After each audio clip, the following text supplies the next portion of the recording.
What about you? What point you want to make? Well, it didn't get a lot of attention, but Northwestern University dropped its State of Local News report earlier this month, and that reported that America lost over 360 newspapers from late 2019 until last May. That's an average of about 2 every week. Since 2005, we've lost 2,500 papers overall.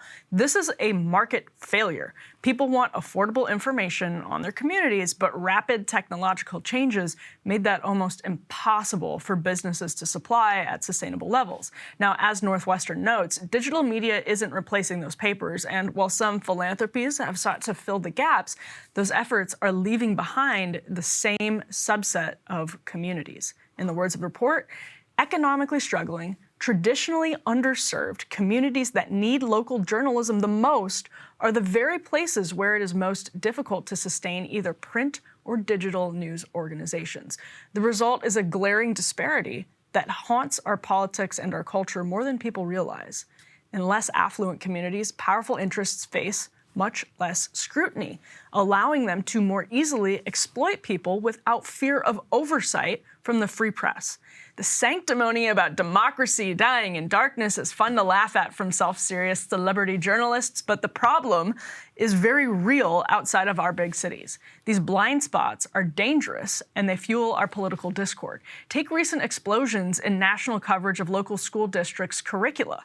Sometimes the way these stories are first reported is actually in national media outlets that have little connection to the place in question.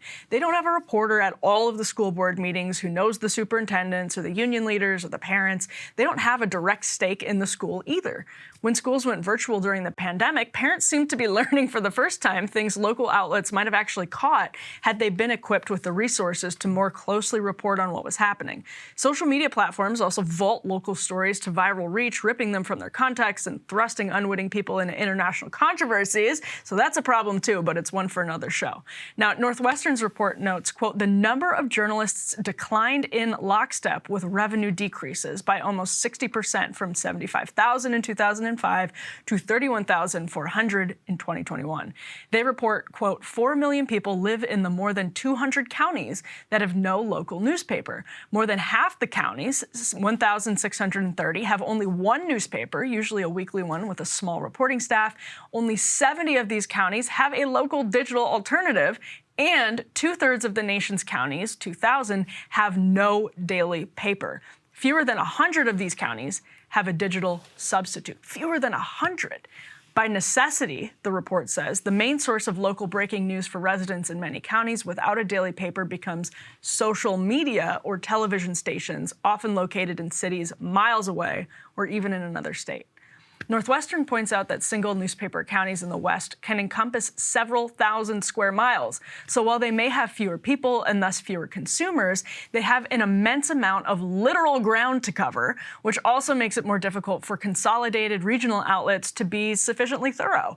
Worse yet, the national and regional chains that snap up dying local papers, quote, often replace publishers and editors at local papers with regional publishers and editors, and then merge the small weeklies with other weeklies in the area or with a larger daily that is often in another county altogether. That's according to Northwestern. This means people concentrated in big cities are covering communities with vastly different cultural and political characteristics. Because those differences are often rooted in class differences, again, we see how economically disenfranchised communities get screwed in this arrangement. They either get no coverage or worse coverage, and both of those categories are great for the power brokers who can more easily take advantage of people, their governments, and their land. It's not great for people in more affluent areas either because they struggle to understand and empathize with their fellow Americans because they have less accurate information about what happens outside of big cities.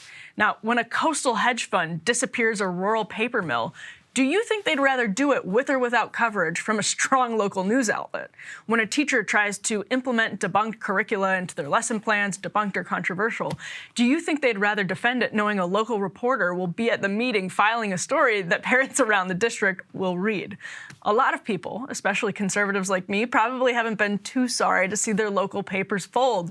Journalists tend to be liberal, and even in smaller communities, that bias is often clear and often skews further left than the community they cover.